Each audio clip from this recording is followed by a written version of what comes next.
The familiar sound of my phone vibrating pulled me from my thoughts as I stepped into my quiet home. I had just returned from a week-long business trip abroad, feeling a bit jet-lagged but relieved to be back. When I saw my mother-in-law Julie's name on the screen, I hesitated before answering.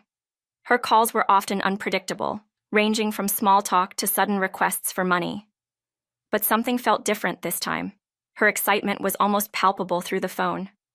"Olivia, you won't believe it," she exclaimed, her voice buzzing with energy. "You've saved $100,000. I froze in the middle of my living room, her words hanging in the air like a thick cloud. What was she talking about? $100,000? My mind raced. As a freelance jewelry designer, I've always been cautious with money. I have savings for emergencies, but never a large amount like that just sitting around. I would never stash that kind of cash somewhere so accessible, and my bank card was with me the entire time during my trip. Julie continued, her tone casual. "You left it in the sideboard drawer. I figured since you're doing so well, it was fine for me to use it." I felt a knot tightening in my stomach.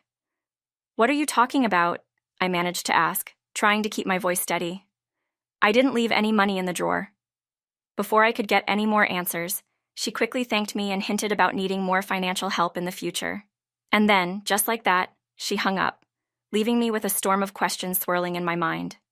For a moment, I just stood there, phone still in my hand, trying to piece together what had just happened. $100,000? In my sideboard? My hands trembled as I opened the drawer in question, though I already knew it would be empty. Of course, there was nothing there. Why would Julie think it was okay to take money from our house? Was this some kind of misunderstanding, or was something more serious going on? My husband Larry was due home soon, and I was determined to get to the bottom of this. As the minutes ticked by, my concern deepened. Could it have been Larry who left the money? But why in such a careless place? We've always been responsible with finances, especially since starting our jewelry design business together. Larry had recently quit his corporate job to help me manage the growing demands of our brand, and we've been balancing our roles carefully. When Larry finally walked through the door, I wasted no time. "Julie called," I began, unable to keep the edge out of my voice. "She said something about taking $100,000 from the sideboard drawer. Do you know anything about that?" Larry's face paled, and I immediately knew something was wrong. Larry rubbed the back of his neck, his eyes avoiding mine. I didn't think she would actually take it," he muttered, his voice barely above a whisper. "What do you mean?" I asked, my heart starting to pound. Larry sighed deeply, finally meeting my gaze. "A few weeks ago, Julie started asking for more money. You know how she is. Always assuming we're living this luxurious life just because of the business. She doesn't realize that most of what she sees are obligations, not indulgences. Anyway, she got herself into more debt. Credit cards, loans. It got out of hand." I felt a chill run down my spine. What does that have to do with $100,000? "I was trying to keep her out of trouble," he admitted, his voice heavy with guilt. "I withdrew the money to help pay off some of her debts, but I wasn't ready to tell you yet. I thought I'd have time to figure it out before you came back. I didn't think she'd just take it from the house like that." My mind raced. Julie had always been a bit reckless with money, but this was on a whole new level. The fact that she had taken such a large amount without permission was shocking, and what was worse was that Larry had been keeping it from me. My husband, who I trusted completely, had stashed a significant sum of money in our home, and his own mother had helped herself to it. "Larry," I said, struggling to keep my composure, "do you realize what you've done? This isn't just about the money. It's about trust. How could you not tell me?" Larry's shoulders slumped, and he sank into a chair. "I know. I was trying to protect you from the stress. We've been doing so well, and I didn't want Julie's problems to drag us down." But it was too late for that. The weight of Julie's actions and Larry's secrecy had already begun to pull us under. This wasn't the first time Julie had caused trouble. Over the years, she had developed a habit of asking for money under the guise of needing help. But more often than not, it was for things like parties, new clothes, or even vacations. Each time, Larry would try to placate her, thinking that giving in would keep the peace, but it only seemed to make things worse. Julie never understood the reality of our situation. She saw our business growing, the events we attended. Зрение, высокопрофильные клиенты, мы встречались с и предполагали, что мы живем каким-то видением. What she didn't see were the long hours, the financial juggling, and the stress that came with maintaining our brand. Every dollar we spent was carefully calculated to ensure the survival of our business. We weren't living in luxury. We were living in survival mode. Despite this, Larry had always been soft when it came to his mother. He hated conflict and would rather give her what she wanted than deal with her tantrums. But now, we were facing a situation that couldn't be solved with a simple handout. I looked at Larry, my frustration bubbling to the surface. We can't keep doing this. Julie's out of control. You've got to stop giving in to her demands. Larry nodded, his face etched with regret. I know. This has gone too far. As the days passed, Julie's calls became more frequent. She started asking for more. Small favors at first, but then bigger requests. She wanted money for a new dress, a fancy handbag, and even a lavish party she was planning. Each time, Larry tried to explain that we couldn't afford to give her money like that. But Julie wouldn't listen. She was convinced that we had more than enough to spare. Then one day, things took an unexpected turn. Julie showed up at our door, her face flushed with frustration. Why didn't you tell me the money had strings attached? She demanded as soon as she stepped inside. Larry and I exchanged confused glances. What are you talking about?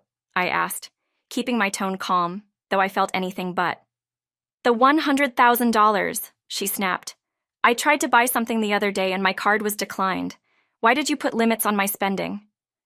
Larry's eyes widened in disbelief. You maxed out the card already? Julie crossed her arms defiantly. It's not fair. You two are always going to fancy places, buying expensive things. Why shouldn't I get to enjoy myself too? I couldn't believe what I was hearing. Julie, we're not spending money for fun. These are business expenses. What you're doing is different. But it's all money, she countered. You just don't want me to have any fun. At that moment, something inside me snapped. This isn't about fun, Julie. You took money that wasn't yours and spent it without asking. That's theft, plain and simple. Julie looked taken aback, as though the concept hadn't even crossed her mind. But I'm family, she said, as if that excused her actions. Family or not, what you did was wrong, I said firmly. And now you've put us in a difficult position. Larry, who had been quiet up until now, finally spoke. Julie, we've tried to help you, but you've crossed a line. We can't keep supporting your lifestyle. It's time for you to take responsibility. Julie didn't take the news well. She stormed out of our house, slamming the door behind her, and for a while, we didn't hear from her. I thought maybe she had finally realized the gravity of what she had done, but I was wrong. The calls started up again, but this time they weren't just asking for money. They were filled with desperation. Olivia, please, I need your help, Julie begged during one of her calls. The creditors are hounding me. They're threatening to take everything. I could hear the fear in her voice, but I also knew that we couldn't bail her out again. We had already given so much, and now our own future was at risk. One evening, as we sat in our living room, exhausted from another long day of work, Larry's phone buzzed with yet another call from Julie. He stared at the screen for a moment before silencing it and setting the phone down with a heavy sigh. We can't keep doing this, he said quietly, echoing the same words I had spoken weeks before. I've been enabling her for too long, and now she's in a mess I can't fix. I nodded, understanding the weight of his words. Julie had always relied on Larry to bail her out of trouble, but this time was different. This time, the consequences were too great, and we couldn't afford to get dragged down with her. After much discussion, Larry made the difficult decision to cut ties with Julie financially. It wasn't easy, and there were moments when he questioned whether he was doing the right thing. But in the end, we both knew that it was the only way forward. Julie needed to learn that actions have consequences, and we needed to protect ourselves from her reckless behavior. As we prepared to move abroad for a new business opportunity, we tried to put the whole ordeal behind us. But it wasn't easy. Julie continued to call, pleading for help, but we had made our decision. The move overseas brought us new challenges, but also new opportunities. Our business flourished in the international market, and soon we were receiving offers from all over the world. It was an exciting time, but it was also bittersweet. As we navigated our new life, there was always a lingering thought of what we had left behind. Julie had sold her house to pay off her debts, but it wasn't enough. She now lived in a small apartment, working a part-time job to make ends meet. It was a far cry from the life she had once known, and though I felt sympathy for her, I also knew that her situation was the result of her own poor choices. As the months passed, Larry and I reflected on everything that had happened. The experience with Julie had taught us a valuable lesson about boundaries and the importance of financial responsibility. We had worked hard to build our business and our life together, and we weren't going to let anyone, family or not, jeopardize that. Julie's story was a cautionary tale, one that reminded us of the importance of managing our resources wisely and staying true to our values. Though it had been a difficult road, we had come out stronger on the other side, and we were determined to continue building the life we had worked so hard to create.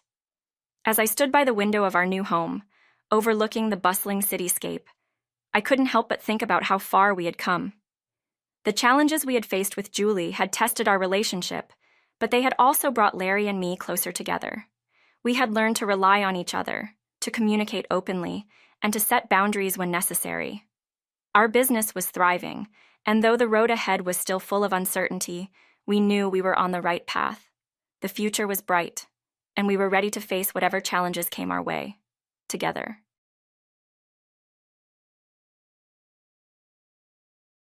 Hi there, I'm Linda. My life took a pretty unexpected turn when I married Tom. He was a great guy, a widower with a sweet little girl named Sarah. She was 7 when I came into the picture, her mom having left when she was just a toddler. I walked into their lives hoping to make things better, to bring some love and stability. But, let's just say, things didn't go as planned. The first time I met Sarah, I remember trying to break the ice. "Hey, Sarah, I've heard so much about you. I brought some cookies. Do you like chocolate chip?" I asked, holding out a plate. She just stared at the cookies, then at me, with this look of total indifference. "I guess," she finally muttered, taking one, but avoiding eye contact. Tom smiled apologetically. "She's a bit shy around new people. Give it time, Linda." I wanted to be patient, to understand what she was going through. But it wasn't long before I noticed her coldness wasn't just shyness. Things got even more complicated when our son Danny was born. Sarah's behavior took a turn for the worse. She seemed to resent him, seeing him as a threat to her relationship with her dad. One evening, I found Danny crying in his room. "What's wrong, sweetheart?" I asked, concerned. "Sarah said I'm a mistake and that Daddy doesn't love me," he sobbed. My heart sank. I confronted Sarah about it. "Why would you say something like that to Danny? He's your little brother." "He's not my brother. You're not my mom," she snapped back, her eyes defiant. Tom tried to mediate things, but it was like walking on eggshells. "Sarah, Linda's just trying to be a good mom to both of you." Sarah would roll her eyes. "She's not my mom. Don't forget that." It was tough. Every attempt I made to bond with her was met with resistance or outright hostility. And it wasn't just within our 4 walls. Her grandparents, Tom's parents, were another story. I remember one Sunday dinner, Tom's mom pulled me aside. "Linda, you need to try harder with Sarah. She feels left out since Danny came along." I was frustrated. "I've been trying, but she won't let me in. It's like she's decided to hate me no matter what I do." Tom's dad chimed in. "She's just a child, Linda. You're the adult here. You should make more of an effort." It felt like a no-win situation. I was trying my best, but nothing seemed to work. Sarah had built a wall around herself, and I just couldn't find a way through. As she grew into her teens, Sarah's behavior only got more challenging. She would flout rules, talk back, and her attitude towards me became more hostile.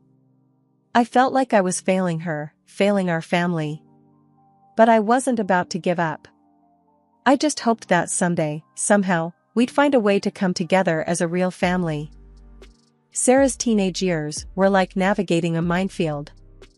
Every conversation felt like a potential explosion. I remember one morning trying to talk to her about school. "Sarah, why weren't you in school yesterday?"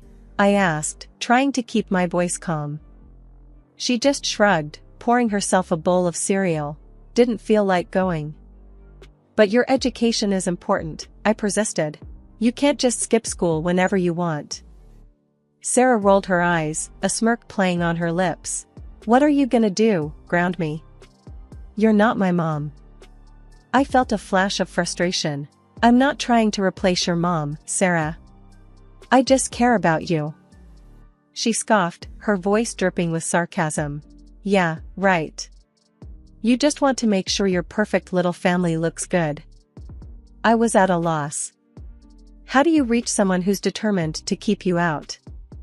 Tom, bless his heart, tried to bridge the gap between us. One evening, he sat down with Sarah, trying to have a heart-to-heart. "Sarah, Linda's just trying to help," he said gently. "She cares about you." Sarah's response was cold and bitter.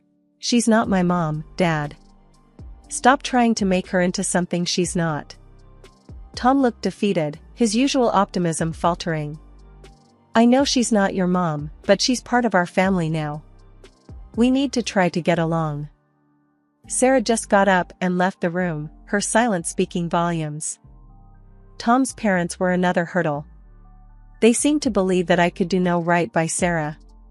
During a family get-together, Tom's mom pulled me aside again. "Linda, you need to be more understanding of Sarah's feelings," she said, her tone implying I was being heartless. I felt my patience wearing thin.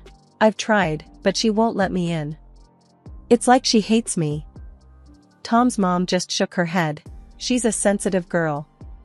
You need to try harder." It was like talking to a brick wall. No matter what I said, it seemed to fall on deaf ears. They had made up their minds about me, and nothing I could say or do would change that. The tension in our house was palpable. Danny, who was just a little boy, often got caught in the crossfire of Sarah's outbursts. He didn't understand why his sister was so hostile. "Why does Sarah hate us, Mom?" Danny asked one night, his little face scrunched up in confusion. I hugged him close, trying to shield him from the harsh reality. "She doesn't hate us, Danny. She's just going through a tough time." But even I wasn't convinced by my own words. Sarah's behavior was more than just teenage rebellion. It felt personal, targeted. And I couldn't help but feel responsible, like I was the catalyst for all this discord. I lay awake many nights, wondering where we had gone wrong. Was there something I could have done differently? Some way I could have reached out to her that I hadn't thought of? The questions haunted me, but answers were nowhere to be found. The day I got the call from the local police station about Sarah, my stepdaughter, felt like a punch in the gut. I was in the middle of a meeting when my phone vibrated relentlessly. Excusing myself, I stepped out to answer what I assumed was another of Sarah's school-related issues. "Mrs. Johnson, this is Officer Martinez. We've detained your stepdaughter, Sarah. She's involved in a vandalism incident." The officer's voice was firm, almost disapproving. "Vandalism? Are you sure we're talking about the same Sarah?" I stammered, my mind racing. "Yes, ma'am. Sarah Johnson, 15 years old. We need you to come and pick her up." I felt a mix of anger and embarrassment. "I'll be right there," I replied, feeling the eyes of my colleagues on me as I hurried out. At the station, Sarah was slouched in a chair, her arms crossed, an air of defiance about her. She looked up as I approached, her expression one of annoyance rather than remorse. "Sarah, what in the world were you thinking?" I asked, trying to keep my voice even. She rolled her eyes, her voice dripping with sarcasm. "Oh, relax, Linda. It's not like I killed someone. We just sprayed some paint. No big deal. I was aghast. Not a big deal? Sarah, this is illegal. You could be in serious trouble. Sarah snorted, standing up. Well, I'm not. Can we go now? This place is depressing. The car ride home was a tense silence. I knew this was a conversation for both Tom and me to handle, but with him away on a business trip, I felt overwhelmed and alone. That evening, with Danny asleep, I made a call to Tom. Tom, we have a serious problem with Sarah, I said, my voice shaky. I know, Linda, the school has called me a few times already. What's happened now? Tom sounded tired. She was detained by the police today, Tom. For vandalism? I explained, the severity of the situation hanging heavily in the air. There was a pause on the other end. Jesus, Linda. I don't even know what to say. We need to get her help, Tom. Therapy, counseling, something. She's out of control, I urged, feeling desperate. Tom sighed, the sound heavy and defeated. Okay, I'll be back in 2 days. We'll sort this out. I hung up, feeling a small sense of relief, but mostly dread for what was to come. When Tom finally sat down with Sarah to discuss therapy, it was like igniting a fuse. I'm not going to any shrink, Sarah spat, her eyes blazing. You can't make me. Tom, trying to remain calm, countered, It's not about making you, Sarah. It's about helping you. Sarah laughed, a harsh, mocking sound. Help me? Please? You just want to dump me on someone else, because you can't deal with me. Tom's patience was wearing thin. That's not true, Sarah, and you know it. We're worried about you. She stood up abruptly, her chair scraping loudly against the floor. Save it, Dad. I'm not your little project. I'm out of here. And with that, she stormed out, the door slamming shut behind her. The next thing we knew, she was at her grandparents', refusing to come home or even talk to us. Tom and I were left in a state of shock and helplessness. Our family felt like it was falling apart at the seams, and at the center of it all was Sarah, a teenage girl we just couldn't seem to reach no matter how hard we tried. Things hit rock bottom the day Sarah decided she'd had enough of our rules and bolted to her grandparents'. Tom and I were left in a state of shock and dismay, our family home feeling emptier than ever. Sitting in the living room, Tom kept glancing at his phone, the silence between us heavy and uncomfortable.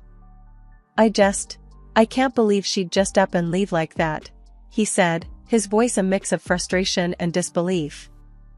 I exhaled deeply, feeling a storm of emotions brewing inside me. Tom, she's out of control. We can't just let her walk all over us. It's not right.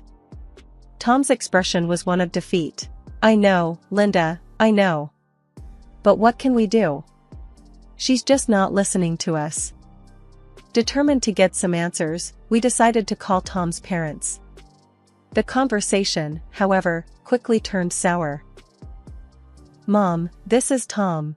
We need to talk about Sarah, Tom began, trying to keep his voice level. His mom was quick to defend Sarah. Oh, Tom, she's just so distraught.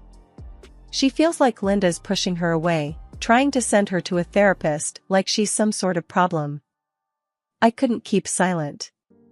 That's not it at all. She's been getting into trouble, and we're worried about her. I snapped back, my patience wearing thin. Tom's dad jumped in, his voice bristling with irritation. Linda, you're just not understanding her. She's a delicate girl, and you've been too harsh. I felt my blood boil. Too harsh? She's been acting out, breaking laws. We're trying to do what's best for her. Well, she's staying here now. We'll handle it our way, Tom's mom retorted, her tone dismissive. Tom and I exchanged a look of frustration and helplessness. You're just going to let her skip school and hang out with God knows who? Tom challenged, his voice rising. She's just going through a phase. She'll settle down, his dad said nonchalantly, as if Sarah's behavior was no big deal. After the call, the sense of powerlessness was overwhelming. It was as if Sarah had everyone wrapped around her finger, and we were the villains for trying to impose some boundaries. In the following days, Sarah's absence cast a shadow over our home. Her room, untouched and gathering dust, was a constant reminder of the rift in our family. We sent money to Tom's parents for Sarah's expenses, but it felt like throwing money into a bottomless pit. There was no improvement, no change, just silent acceptance of her rebellion. One evening, as I tucked our son Danny into bed, his little face clouded with confusion. "Mom, why did Sarah leave? Doesn't she like us anymore?" I stroked his hair gently, fighting back my own emotions. "Danny, it's complicated. Sarah's dealing with a lot right now. But we love her, and we're here for her whenever she's ready." Walking out of Danny's room, the weight of our family's situation hit me full force. We were a family torn apart, not by distance, but by defiance and misunderstanding. And at the heart of it all was Sarah, a girl I had hoped to embrace as my daughter, now a stranger living under another roof. For years, our house had been calm, almost too calm, without Sarah's tumultuous presence. Then, out of the blue, she showed up at our doorstep, her announcement as unexpected as her visit. Tom and I were in the kitchen when she walked in, a confident, almost brash look on her face. "Hey," she said casually, as if she hadn't been away for years. "Sarah, what are you doing here?" Tom asked, surprise written all over his face. "I've got news. I'm getting married," she declared, a smug smile playing on her lips. Tom and I exchanged glances, a mixture of shock and cautious optimism in our eyes. "That's great, Sarah. Congratulations," I managed to say, though a part of me remained wary. "Yeah, thanks. But here's the thing," Sarah continued, getting straight to the point. "I need money for the wedding." Tom's expression hardened slightly. "Money? Sarah, you haven't been home in years, and now you show up asking for money?" Sarah rolled her eyes. "Come on, Dad. It's not like you can't afford it. And it's not like I'm asking for much." I could feel the tension in the room escalating. "Sarah, it's not just about the money. You can't just walk back into our lives and expect us to." "Look, Linda," Sarah cut me off, her tone dismissive. "I'm not asking for your opinion. I'm asking Dad for a favor." The audacity of her request left me stunned. "Sarah, we're a family. We make these decisions together," I said firmly. Sarah scoffed. "Please, you're not my family. You're just the woman my dad married." Tom intervened, trying to keep the peace. "Sarah, that's enough. Linda's right. We're a family, and we make decisions together." She looked at Tom, her expression softening slightly. "Dad, please. It's my wedding. I just want it to be perfect." Tom sighed, running a hand through his hair. "We'll think about it, Sarah. But you can't just expect us to hand over the money without some discussion." Sarah's demeanor shifted then, as if realizing her approach wasn't working. I know. I'm sorry. I really want this to be special." After she left, Tom and I had a long talk. "Maybe this is a chance for us to mend things," I suggested, hopeful yet cautious. Tom nodded slowly. "Maybe. But we're not just writing her a blank check. We need to be involved in the planning, make sure the money is used appropriately." I agreed. Despite Sarah's brashness, this could be our opportunity to bridge the gap that had grown between us. Maybe, just maybe, we could turn a new page with her. But as I lay in bed that night, I couldn't shake off the feeling of unease. Sarah's sudden return and request felt like just the calm before another storm. The days leading up to Sarah's wedding were a whirlwind of preparations. Tom and I decided to contribute generously to her wedding fund, hoping it would be a step towards mending our fractured relationship. But things took a shocking turn just a few days before the wedding. I decided to call the wedding planner to check on how the preparations were going. The conversation started off normal enough, but I could sense something was off. "Hi, this is Linda Johnson, Sarah's stepmom. I'm just calling to check on the wedding preparations, I said, trying to sound casual. The wedding planner's voice was tense, hesitant. Oh, Mrs. Johnson, yes, the preparations are going well, but... But what? I pressed, a knot forming in my stomach. There was a pause, and then she said, I'm not sure how to say this, but Sarah, she's made some changes to the guest list. Changes to the guest list? What kind of changes? I asked, trying to keep my voice steady. The planner's voice was low, almost apologetic. She's removed you, Mr. Johnson, and Danny from the list. But she's added her biological mother. I felt like I had been punched in the gut. Her mother? The one who left her? Yes, and there's something else. The planner continued, her voice hesitant. The budget for the wedding, it's significantly less than the amount you gave her. I was stunned into silence. Sarah had taken the money we gave her for the wedding and spent only a fraction of it, cutting us out of her big day in the process. After hanging up, I confronted Tom with the news. His reaction was one of disbelief and then growing anger. That ungrateful little... Tom started, his fists clenched. Tom, calm down, I said, though I shared his outrage. We need to talk to her about this. When we finally got Sarah on the phone, the conversation was anything but pleasant. Sarah, why did you remove us from the wedding guest list? Tom demanded, his voice tight with anger. Sarah's response was cold and matter-of-fact. Because I don't want your wife there. This is my day, and I'll have who I want. And what about the money? I asked, struggling to keep my composure. You spent only a fraction of what we gave you. That's none of your business, she snapped back. You gave me the money, it's mine to use how I see fit. We were at a loss for words. The audacity of her actions left us both reeling. Tom, in a rare display of fury, made a decision. We're taking back our money, Sarah. We won't support this deceit, he said, his voice resolute. You can't do that, Sarah yelled, her voice shrill with panic. We can, and we will, Tom replied firmly. You've crossed a line, Sarah.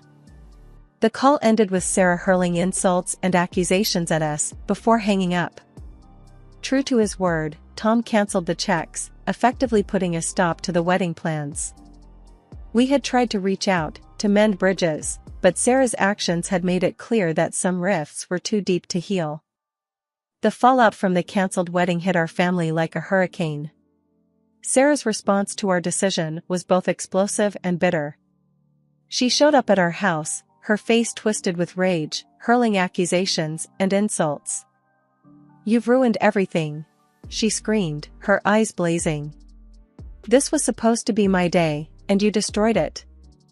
Sarah, you lied to us, Tom countered, his voice firm despite the rising tension. You deceived us about the wedding, about the money. What did you expect? I expected you to back off and let me have my day, she retorted, her fists clenched at her sides. You excluded us from your wedding, Sarah. You took the money for yourself, I added, trying to reason with her. Because it's what I deserved. After years of putting up with you, Sarah spat out, her words cutting through the air. The argument escalated until Sarah, in a final burst of anger, stormed out of the house, swearing she'd never forgive us. In the aftermath, Tom and I were left to pick up the pieces. The situation worsened when we received a call from Tom's parents. They were furious, initially blaming us for the wedding debacle, but then, their anger took a different turn. Linda, Tom, we need to tell you something, Tom's mom said over the phone, her voice shaking. After Sarah left our house, we discovered she took some of my jewelry. Valuable pieces. Tom and I were stunned into silence. She stole from you? Tom finally managed to say, disbelief coloring his tone. Yes, his dad replied, the disappointment evident in his voice. We never thought she'd do something like this to us. Are you going to report it? I asked, a mix of concern and shock in my voice. No, we can't bring ourselves to do that to our granddaughter, but we're so hurt," Tom's mom said, her voice breaking.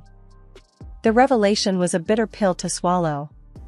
It was one thing for Sarah to lash out at us, but to betray her own grandparents in such a way was unthinkable. Days turned into weeks, and there was no word from Sarah. Tom held on to hope that she would come to her senses and reach out, but I wasn't so sure. "Tom, do you really think she'll come back after all this?" I asked one evening, as we sat in our quiet living room. Tom looked out the window, a far-off look in his eyes. "I don't know, Linda. I hope she does. I hope she realizes the mistake she's made and wants to make amends." I sighed, feeling a deep sense of uncertainty. "I don't know if she ever will, Tom. The Sarah we knew seems to be long gone." Tom nodded, his expression somber. "Maybe you're right. But she's still my daughter. I can't give up hope." As time passed, the silence from Sarah became a new norm. We heard nothing about her whereabouts or well-being. Tom's parents, too, were left in the dark, their feelings of betrayal mingling with worry for their granddaughter. In our home, life went on. Danny grew older, and we focused our energy on him, ensuring he felt loved and secure. But the shadow of Sarah's actions lingered, a reminder of the broken bridges and unhealed wounds in our family. I often found myself wondering about Sarah, about where she was and what she was doing. My feelings were a complex mix of anger, disappointment, and a faint glimmer of concern. Tom remained hopeful, but deep down, I doubted if Sarah would ever return to us, if she would ever seek the help she so desperately needed.